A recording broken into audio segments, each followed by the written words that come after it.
መጽደቅ የእግዚአብሔር ህጋዊ ፍርድ ነው። የፍትህ ፍርድ ነው። ማን ስለተቀጣ? ኃጢአት በኢየሱስ ላይ ስለተቀጣ ልጁ ላይ ስላራራ እግዚአብሔር ይሄ ክቡር ዳኛ ያስፈሪ ዳኛ እግዚአብሔር ለገዛ ልጁ ስላራራ እዛ ውጤት የሚደርሳቸው እርሱ የሞተበት ምክንያት የሆኑ ሰዎች ናቸው። ሰማይ ቤት ማታወራውን እዚህ አታወራ። አንድ የሚጠይቅህ እንዴት ነበር እዚህ እግዚአብሔር መንግስት ያስገራሚ መንግስቱ ስለመምጣት እስቲ ያደረከውን አስተዋጽኦ ምንድነው? ኦፍ ኮርስ እኔ አገልግያለሁ፣ አንዶም በጌታ ምክንያት ተደብድቤያለሁ፣ እስር ቤት ሁሉ ተጥያለሁ ምትል ይመስላል። ትዝ ሲልሃል እዛ ለመምጣት የምታወራው ወሬ አለ በሰማይ። ማን ዞሮ ስላንተ ይሰማል? እዛ ያኔ ወደ ሙላት ስለምትመጣ ከእውቀት ከፍለ የምታውቀው ያን ጊዜ ይሄን ነገር ስለምታውቀው የሚጠይቅህም የለም፣ አንተም አትመልስ። እንደለመድከው እንኳን እዚህ ሰው እያስለቀስክ ራስ እያለቀስ የፍርድ ፍርሃት ተሰምቶ የሆነ ነገር ሰምቶ ታለቀስ እንኳን ሰማይ ቤት ኮለክሶ እዚህ ግን የለመደ እዛም ሊቀጥልች። ይሄን በሰማው ጊዜ አለቀስኩ አለ ዮሐንስ። አለቀስኩ አለ። ከሽማግሌዎች አንዱ መጥቶ አታልቅስ፣ እዛው ጨርስ መሬት ላይ። አንተ ሆድ ሊባባ ይችላል፣ ግን ከይሁዳ ነገድ የሆነው አንበሳ የዳዊት ዘር እርሱ መጽሐፉን ይፈታ ዘንድ ማኅተሞቹን ድል ምን ብሏል? ነስቷል። እዚህ ያንተ ሆደ ቡቡነት አይስተናገድም። የበጉ ድል አድራጊነት ነው የሚስተናገደው። ቤተ ክርስቲያን ማነች ነው? ሰማይ ዞር ብሎ የሚያይ እኔ ማለት ብትሉሉ ዞሮ የሚያይ ሁሉም ትኩረቱ የሚያደርገው ወደ አንድ ቦታ የአንድ ቦታ የሁሉም አቅጣጫ ወደ አንድ። የአብ እንኳን ልቡም አይኑም አንድ ቦታ ላይ በዙፋኑ ላይ የተቀመጠውን አየሁት አለ። በዙፋኑ ላይ አብ ተቀምጧል። ትንሽዬ የተጠቀለለች መጽሐፍ ይዞ ቁጭ ብሏል። ከዙፋኑ ዙሪያ 4 እንስሶች አሉ። ከዛ በኋላ 24 ሽማግሌዎች አሉ። ከዛ ላይ እልፍ አላፋት መላእክት ሰማዩን ሞልተውታል። በዙፋኑና በ4ቱ እንስሶች በሽማግሌዎቹ መሃል ባለው መድረክ ላይ እንደታረደ በግ ሆኖ ኢየሱስ ቆሟል። ሁሉም ያውት ወደዛ እዛ መሃል አንተ ይሰሙኛል ብለህ ብትል ለኢየሱስ መሞት ተጠያቂው ማን ነው? አይሁድ ናቸው አይደል? አይሁድ እነዚህ ምቀኞች ወይ አይሁድ የሚል ሰው አለ። ለኢየሱስ መሞት ጲላጦስ እኮ ያኔ ቢለቀው ኖሮ ጌታ እኮ ያመልጥ ነበር ብሎ የሚያስብ ምስኪን አለ። ያን ቀን ጲላጦስ ኢየሱስን ቢለቀው አንተን እስከዛሬ እግዚአብሔር አይለቅህም ነበር። ማወቅ አለ። ያን ቀን ይሞት ዘንድ የጲላጦስ ፈቃድ ሳይሆን የማን ፈቃድ ነበር? ያፈቀ ጲላጦስ ልፈታም ላስርም ስልጣን ኢየሱስ ማለት ነው። አባቴ ባይፈቅድ እንድኖረው ዛሬ በእኔ ላይ ስልጣን ባል ነበር። ጳውሎስ ምን አለ? እንደ አብ ፈቃድ ራሱን አሳልፎ ሰጠ። ስለዚህ ለኢየሱስ መሞት አይሁዶች ናቸው ምቀኛ፣ ፈሪሳውያን፣ ቀናተኞች። ይሁዳን አሳልፎ የሰጠው እሱን ነው መቀጥቀጥ። ጲላጦስ ወይ ለኢየሱስ መሞት ያው ኢየሱስ የግል አዳኝ ነው። ተጠያቂ ማለት ነው ወይ ኢየሱስ መሞት ዋንኛ አቤት ረዛዛት በሉ አቤት። እኛና እግዚአብሔር የኛ ኃጢአትና የእግዚአብሔር ፍቅር ኢየሱስን ለሞት አበቃ። የኔ ኃጢአት ነው ኢየሱስን ለሞት ያበቃ። ግን እኔ ኃጢአተኛ ሆኜ እግዚአብሔር እኔን ባይወደኝ ኢየሱስ አይሞት። የኔ ኃጢአትና እግዚአብሔር ለኔ ያለው ፍቅር መፍትሄ ያገኙት በኢየሱስ መስቀል ላይ። እውነትና ምሕረት የተስማሙት። እውነቱ ምንድነው? የኔ ኃጢአተኛነት፣ ምሕረቱ ምንድነው? የእግዚአብሔር ፍቅር። በማን ታረቁ? በክርስቶስ። ስለዚህ ለኢየሱስ መሞት እኔ የኔ ኃጢአትና አብ ለኔ ያለው ፍቅር። ከዚህ የተነሳ እግዚአብሔር ፍትሃዊ ውሳኔ ወስኗል። ልጄን እንዲቀጣ አድርጌያለሁ፣ በእርሱም የሚያምኑትን ሁሉ የእርሱን ቆጥሬላቸዋለሁ ብሎ የፍትህ ውሳኔ ነው። መጽደቅ የእግዚአብሔር ህጋዊ ፍርድ ነው። አማኙን እንደ ንጹህ ጥፋተኛ እንዳልሆነ እና ከኃጢአት ነፃ እንደወጣ ማወጅ ወይም ውሳኔ መስጠት፣ ብያኔ መስጠት። መዶሻውን አንስቶ ዳዊት ጸድቋል ብሎ ሲበየን ጀስቲፋይድ ሲያደርግ ያ ምን ይባላል? ጀስቲፊኬሽን። እግዚአብሔር ለኃጢአተኛው የበየነለት ብያኔ። እስካሁን ሰው አዳም ሲባል ጣጣውና መዘዙ ነው ይመጣል። አማኙ የክርስቶስን ጽድቅ የሚቀበልበት ብቸኛ መንገድ ምን? እምነት። እሱም እንደውም በእምነት ምክንያት የተሰጠን ሽልማት አይደለም። የሆነ ቢኮዝ ኦፍ ፌዝ አይደለም፣ እንደ ሚንስ ነው። ሚንስ ኦፍ ፌዝ፣ ባይ ሚንስ ኦፍ ፌዝ። እግዚአብሔር ስላመንን በጣም ትገርሙ አስተያዮች ናቸው ብሎ የሸለመንም ሽልማት አይደለም። በእምነታችን ምክንያት እግዚአብሔር አድንቆን የሰጠን ሳይሆን በእምነት በኩል የሰጠን። ማመን ራሱ ከእግዚአብሔር ዳት። ጌታ የልዲያን ልብ ባይከፍትላት እንደ ሌሎቹ ሴቶች ቤቷ ትመለስ። እግዚአብሔር በፍጥረት ላይ ብቻ አይደለም ሉዓላዊነቱ፣ በመዳኔም ላይ ልዑል ነው። በእኔ መዳን ውስጥ እግዚአብሔር እጁ ስላለበት እምነታችን ምክንያት እግዚአብሔር ዋው ብሎ የሰጠን አይደለም፣ በእምነታችን በኩል የሰጠን። እንደ ሚንስ ነው እምነት እንጂ because of our faith አይደለም። ሳምን እኮ እግዚአብሔር በልጅ ያመንክ እንዲያው ስጠው ይዘላለም። ማናችንም ያን ማድረግ አንችልም እግዚአብሔር ካረደ። ማናችንም ጆሮአችንን ባይከፍት መንፈስ ቅዱስ ስለ ኃጢአት ባይወቅሰን ነው። መጽሐፍ ቅዱስ ያላመነውን ዓለም መንፈስ ቅዱስ እንደሚወቅሰው ተናግሯል። መንፈስ በመጣ ጊዜ ዓለምን ስለ ኃጢአታቸው ይወቅሳቸው። ጌታው ስለምንድን ነው? ዝሙት ነው? ስካር ነው? ዳንኪራ ነው?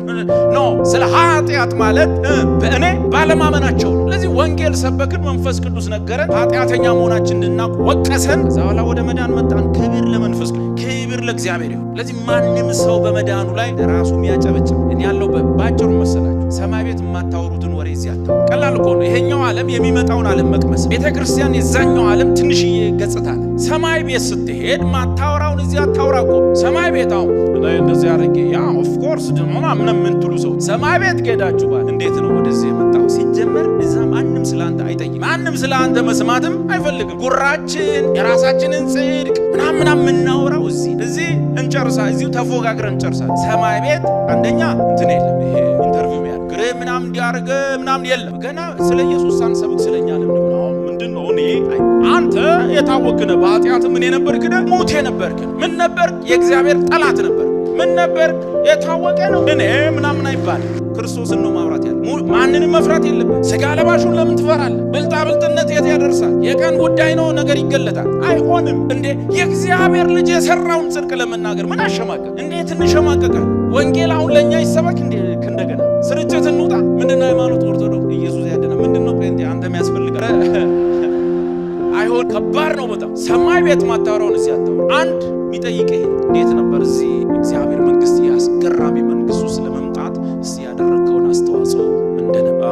ኦፍ ኮርስ እኔ አገልግያለሁ። እንደውም በጌታ ምክንያት ተደብድቤያለሁ፣ እስር ቤት ሁሉ ተጥያለሁ ምትል ይመስላል። ትዝ ሲልሃል እዛ ለመምጣት የምታወራው ወሬ አለ በሰማይ። ማን ዞሮ ስላንተ ይሰማል? እዛ ያኔ ወደ ሙላት ስለምትመጣ እውቀት ከፍለ የምታውቀው ያን ጊዜ ይሄን ነገር ስለምታውቀው የሚጠይቅህም የለም። አንተም አትመልስ። እንደለመድከው እንኳን እዚህ ሰው እያስለቀስክ ራስ እያለቀስ የፍርድ ፍርሃት ተሰምቶ የሆነ ነገር ሰምቶ ታለቀስ እንኳን ሰማይ ቤት እኮ ለቅሶ ክልክል። እዚህ ግን የለመደ እዛም ሊቀጥል ይችላል። ይሄን በሰማው ጊዜ አለቀስኩ አለ ዮሐንስ። አለቀስኩ አለ። ከሽማግሌዎች አንዱ መጥቶ አታልቅስ፣ እዛው ጨርስ፣ መሬት ላይ አታልቅስ።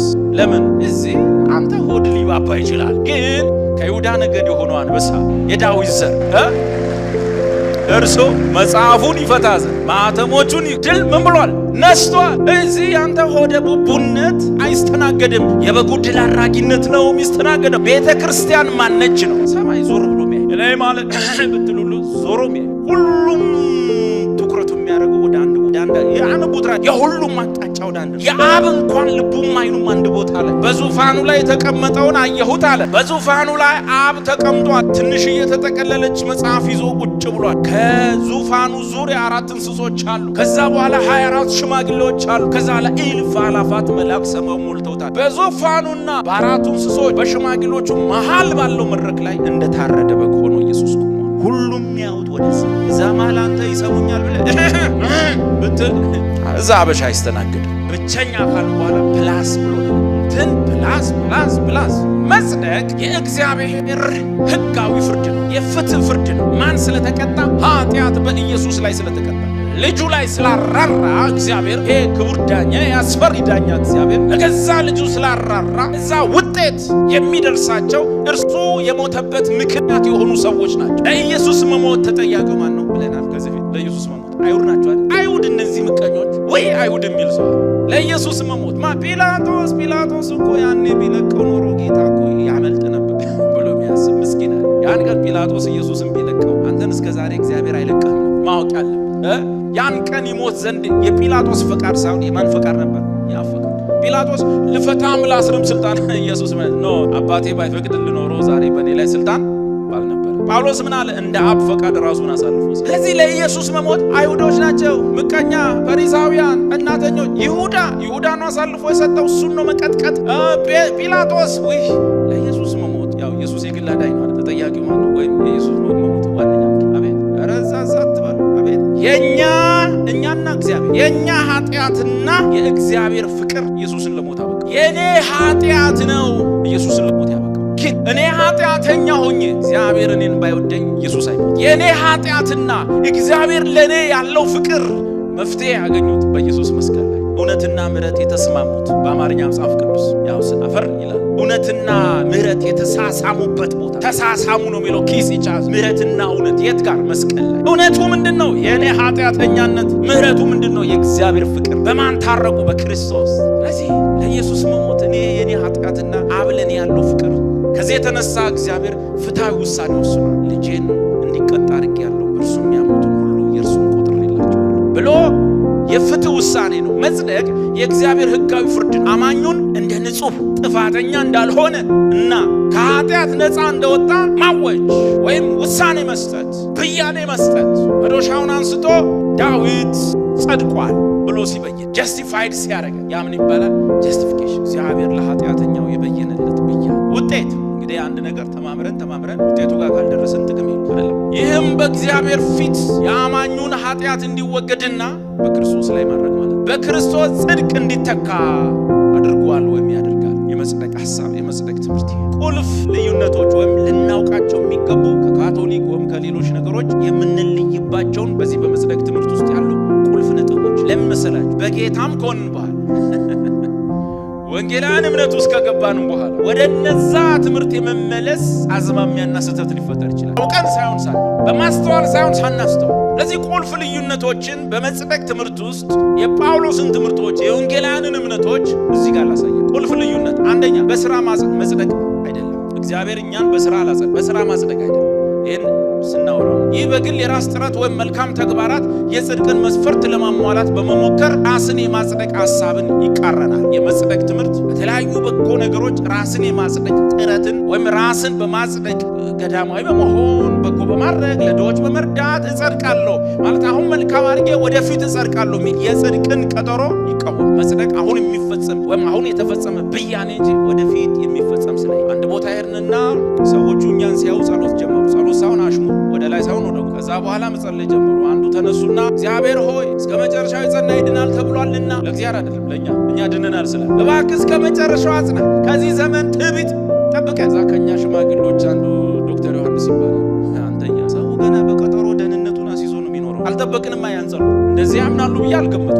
ሰው ለካ በቀጠሮ ህይወቱን አስይዞ መጽደቁን አስይዞ ነው እየተመላለሰ ያለው። እዚህ ቤት ውስጥ ያለነው ሰዎች ጽድቃችን ያበቃ ነገር መሆኑን ሳናው ሌላ መንፈሳዊ ልምምድ ውስጥ መግባት አደጋ። ዞሮ በጓሮ በር እንትና ሰፈር መጠንቀቅ ያስፈልጋል። ቁልፍ ልዩነታችን አንዱ ምንድነው? በቤት በእኛ ጥረት የሚመጣ አይደለም፣ የሚመጣ ሳይሆን መኖር የሆነ የተፈጸመ የተደረገ የተበየነ። ሁለተኛው ልዩነት ቀስ በቀስ ወይንም ቀድሞ የተጻፈ ስለሆነ ነው። ቀስ በቀስ በሰሞኑ ቋንቋ ሂደታዊ አይደለም መጽደቅ፣ በሂደት የሚፈጸም አይደለም መጽደቅ፣ ወይም በሂደት መጽደቅ እያደገ አይመጣም። ቀድሜ ስለጻፈ የቀስ በቀስ ለውጥ አይደለም መጽደቅ። ለምንድን ነው የቀስ በቀስ ያልሆነው ወይም በሂደት የሚገለጥ ያልሆነው? ለምን? ሙሉ በሙሉ የማን ጽድቅ ነው ለኛ የመጣው? የክርስቶስ ነው።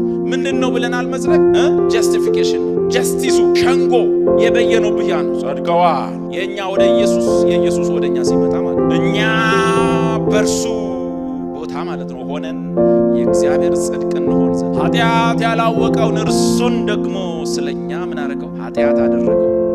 በስፍራው መቀያየር የመጣ ስለሆነ አልጨመርበትም። መጽሐፍ ቅዱስ ሳጠና ጽድቄ አይጨምርም፣ ሳፋሽግ ጽድቄ አይቀንስም። ለምን?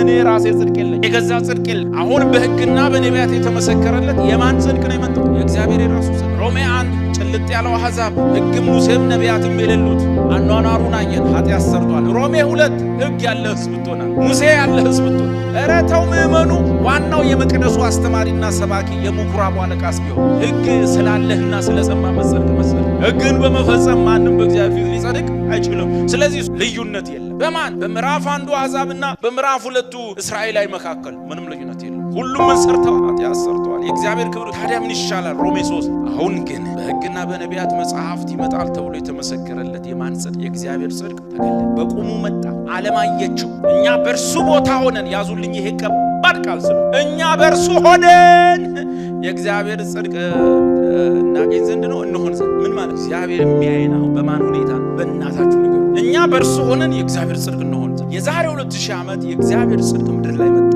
ተመላለስ። በገሊላ አውራጃዎች፣ በይሁዳ አውራጃዎች፣ በሰማርያ ከተማ እያቋረጠ ታየ። ማን? የእግዚአብሔር ጽድቅ። በማን የተጻፈለት? በሕግና በነቢያት መጽሐፍ ይመጣል የተባለለት ፐርሰን። ግሬስ ፐርሰን ነው፣ ጽድቅ ፐርሰን ነው። ክርስቶስ ትምህርት ሆኖ ሲቀርብ ነው ግሬስ የሚባል ትምህርት ወዘተ የምንለው። ትምህርት ሆኖ ሲቀርብ ነው ጽድቅ የሚባል ትምህርት የምናረገው። በተረፈ ይሄ ትምህርት በአካል የተገለጠ ሰውነት፣ በአካል የተገለጠ ማንነት። እግዚአብሔር ሐሳቡና ፕሮግራሙ ምንድነው? እርሱን የዛሬ 2000 ዓመት መስቀል ላይ ያየበት ሁኔታ ምኑን እስኪሰውር ፊቱን ለምን ተውከኝ አባቱ እስኪ በጨለማ ውስጥ የዛ ተቃራኒው ደግሞ በዛ ቅጽበት ለማን ሆኗል? የሚያምኑበት ሆኗል። እግዚአብሔር ሙሉ አይኑን ማን ላይ ያረገ? የማን ጽድቅ ሆነን አየን። አቤት ችግራችን ምንድን? ጽድቅን ከክርስቶስ ተነስተን ስለማናየው፣ ስብከታችን ከመስቀል ተነስቶ ስለማይጀምር፣ ከኛ ሁኔታ ስለሚጀምር፣ የበረታን ሰሞን፣ የጸለይን ሰሞን፣ የሆነ ነገር የሆነን ሰሞን ሞራላችን ከፍ ይላል። የጸደቅን ይመስለናል። ስንደክም ደግሞ ያው በሸለቆ የሚል መዝሙር አለ። እሱን ይዘን እንቀጥላለን። የቀስ በቀስ ለውጥ በከምኔው ፍጥነት በቅንፍ ሂደታዊ አይደለም። ምን መጽደቅ ምንድን ነው? አማኙ ባመነበት ቀን የተበየነለት እግዚአብሔር ውስጥ እያየው የሚበየንለት ዳኛ መረመሩ የሆነ ነገር ሰውየው ወንጀል አልተገኘበትም ልበ ከዛ በኋላ እንዴት ነው የሚያ እስቲ በየወሩ የመጣ ፈርድልሃለሁ ነው ወይስ ነፃ ነው ብለው ኬዙ ክሎዝ ይሆናል አይደል? በእርግጥ ነው ምንም ወንጀል አላገኘሁበትም፣ አሁን በጥቂቱ ምሬዋለሁ፣ ከሳምንት በኋላ ደግሞ ትንሽ ምሬዋለሁ፣ ከዛ እየጨመርኩ በሙላት እምሬዋለሁ። አይ የሸንጎ እንኳን እንዳይ ጸርቶ ማይጸዳ ነው የሰው ልጅ እንደዛ ካልተገኘበት ነፃ ነው። እግዚአብሔር ግን ቤተክርስቲያንን በክርስቶስ አይቶ ኢየሱስን ቤተክርስቲያንን ከእርሱ ጽድቅ አንጻር አይቷት አያት። የኔ ውድ አላት ቤተክርስቲያን ውዴ ሁለንተናዋ ንጹህ ነውርም የለባታል። ጳውሎስ ምን አለ? በእርሱ ፊት ሁል ጊዜ ቅዱሳንና አለ ነውር እንሆን ዘንድ በክርስቶስ መረጠ። አንድ ሰው ከእግዚአብሔር ጋር ያለው ህብረት የሚጀምረው የክርስቶስ ጽድቅ እንደተቆጠረለት በማመን ካልሆነ ሁሉ ነገሮች አድርጌ ያስቆጠራለሁ ብሎ ለመቅረብ መሞከር ትልቁን አምላክ ትንሽ ማለት ቅዱሱን አምላክ በአንተ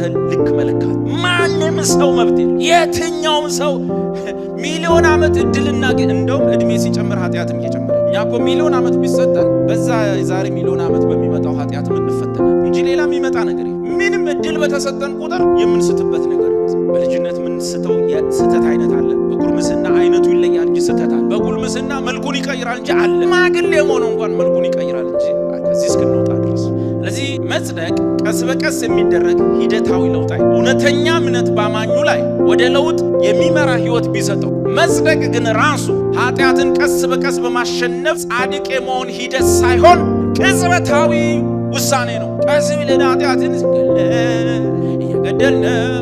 የገደልነው አንድ ቀን ምንጸድቅ ከሆነ ጥለን የወጣ ነው። ሉተር ጥሎት የወጣው ቤት በኩል እንደሆነ ዞረን ገብተን ሰው ጋቢ አርጎ ቆሟል። እኛ ኮት አርገን ቆመናል። አንድ ቦታ ተመሳሳይ ቦታ ሚቀረን ቀጣዩ ነው። ሚቀረን ሌሎች ነገሮች ናቸው። ትልቁ የሚለየን ነገር ጋር ለመጠጋጋት ለመታከክ ሰው እኮ በቃ መጽሐፍ ቅዱስ ውስጥ እንደሚል ቃል አለ። የፈራ የደነገጠ ይመለስ። በቃ የፈራ የደነገጠ ወጥቶ አያመሳሰል። ድነናል እየዳንን ነው እንድናለን ሲል በግልጥ ይናገር። ደህንነታችን አልቋል፣ ከዚህ በኋላ በመዳናችን ላይ የሚጨመር የለ ነው። ወደሚቀጥለው የህይወት ለውጥ መግባት ያለበት ያ ሳንቲፊኬሽን መቀደስ የምንለው ወይም ደግሞ እነሱ እየዳንን ነው የሚሉ እናየዋለን። እሱ ማለት ሌላው ከእምነት የሆነ ስራ እንደ ማስረጃ እንጂ መልካም ስራ የምንሰራው ኦልሬዲ እግዚአብሔር እንዳጸደቀ ማሳያ ማስረጃ ነው እንጂ የመጽደቂያ መንገድ አይደለም፣ ወይም ጽድቅን የምናገኝበት መንገድ አይደለም።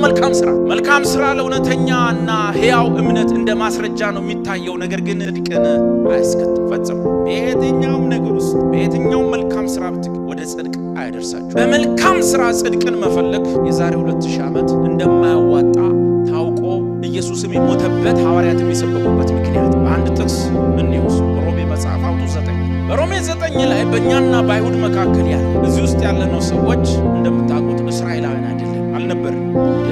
ሙሴ እኛን አያው ሕግ ለኛ አልተሰጠም። ሮሜ መጽሐፍ እነሱ እስራኤላውያን ናቸውና የሕግ መሰጠት ለነሱ ነው ብሎ ስላል የመቅደስ ስርዓት አልነበረ። የመቅደስ ስርዓት ለነሱ ናቸው። አባቶችም የኛ አልነበሩ፣ አባቶችም የነሱ ነበሩ።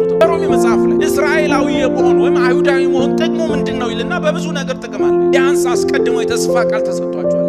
ታውቃላችሁ እናንተ አሕዛብ የነበራችሁ ግን ከተስፋ ቃል ውጭ ነበራችሁ። ያለ መሲህ ተስፋ ያለ ክርስቶስ ተስፋ ነበራችሁ። ይሄን ማውቃለሁ። ይሄንን እያወቅን እያለ በደጅ የነበርን ከተስፋ ቃል ውጭ በበረሃ ማለት የእግዚአብሔር የነቢያት መግቦት፣ የመጽሐፍ መግቦት፣ የተስፋ ቃል መግቦት፣ የመሲህ ተስፋ መግቦት በሌለበት፣ አቅርቦት በሌለበት፣ ኢሳይያስ ኤርምያስ በሌሉበት፣ ሙሴ በማይታወቅበት በዚያ የነበርነው የበረሃ ወይራዎች እኛ ጸድቀን ተገኘ። እስራኤል ሕጉን የተሸከሙት አልጸድቃ ምን ገጥሟቸው? አያችሁ፣ ይሄ መጨረሻው ሐሳብ በስራ ሄዶ ተኪዶ ጽድቅ ጋር አይደረስ። ጽድቅ ፈልገ ሞክረ ተጣጥረ ምደርስበት ሳይሆን በቆምክበት ቦታ የሚመጣ በቆምክበት ቦታ መጥቶ የምትቀበለው በቆምክበት ቦታ ኃጢአተኛ መሆንን ስታውቅ እግዚአብሔር የበየነው ብያን አንድ ጥቅስኒ ሮሜ 9 ቁጥር 30። በነገራችን ላይ እንደዚህ አይነት ትምህርቶችን ቅዱስ ጳውሎስ ሲያስተምር በራሱ እየተገረመ ነው የሚጽፍ። ምን እንላለን እንግዲህ ስለዚህ ነገር ምን እንላለን? ሰው እኮ እንዴት ግን ይሄ ነገር እንዴት ሰው እኮ እንደዚህ ነው እንዴት ሃው ሰው እንዴት ማለት ዝም ብሎ መልካም ሰራ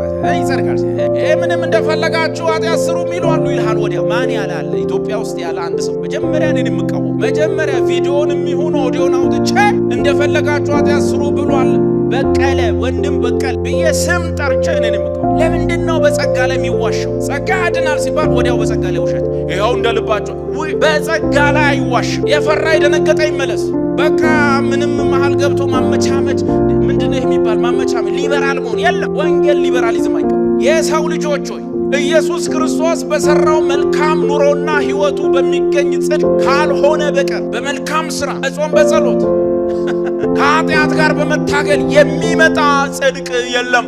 ጽድቅ እግዚአብሔር በኃጢአት ሙታን በነበርክ ሰዓት ኃጢአተኛ ለመሆን የሚነገረውን ለዛም የሚመጣውን ውጤት በተሰበከል ወንጌል አማካኝነት እግዚአብሔር በልብ ውስጥ በሚፈጥረው እምነት የምትቀበለው የእግዚአብሔር ነፃ ችሎታ ሮጠህ የምታገኘው አይደለም፣ ወይም ጽድቅ የሚመጣ አይደለም። ከጸደቅክ በኋላ የምትኖረውን ኑሮ ቅደም ተከተሉን ማዛነፍ ቅድም እንዳለው ወንድማችን መጀመሪያ ጫማ አድርጎ ከዛ በኋላ ሱሪ አድርጎ እንደዛ አይነት ህዝብ ደግሞ እንዴት ያሳዝናል መሰለህ። አልገባ ይለዋል፣ ይሞክራል፣ እዚህ ይገባል፣ አይገባም። ያ ልብስ ይቀደዳል፣ ከዛ ለብሶ ይጀምራል። አሁንም ይሞክራል። እንደሱ አይደል። በቅደም ተከተል እችንባብና ቁጥር 30 ያው ታውቃላችሁ ጳውሎስ ይደነቃል ሮሜ ላይ ታውቃላችሁ። እንግዲህ ስለዚህ ነገር ምን እንላለን ይላል። በየቦታው ስታነቡ እንግዲህ ምን እንላለን? እንግዲህ ስለዚህ ነገር ምን እንላለን? እንግዲህ ወንድሞች ሆይ እንደው በየቦታው እኮ ነው መጣና አሁንም ቁጥር 30 ላይ እንግዲህ ምን እንላለን? ምዕራፍ 9 ምን እንላለን? ምን አግኝቶ ነው የተደነቀው? ምን ቢያገኝ ነው የተገረመው? ወገኖቼ የማስተምር ትምህርት ዋው እንግዲህ ምን ይላልው አፌል ልዝጋንጂ ካላልክ በቀር ሎጂክ ካቀረብኩልህ በሰው ዘንድ የሚደረግ ነገር ምንድነው? ከትምህርት ቤት ጀምሮ የተማረው አንድ ልጅ በጸባይ በስነ ምግባሩ በትምህርት ቤት ውስጥ ከተማረ ምንድነው የሚሆነው? ሰርቲፊኬቱ ሲመጣ ጸባይ የሚለው ላይ ምን ይሰጠዋል? ኤ+። እውነት ነው።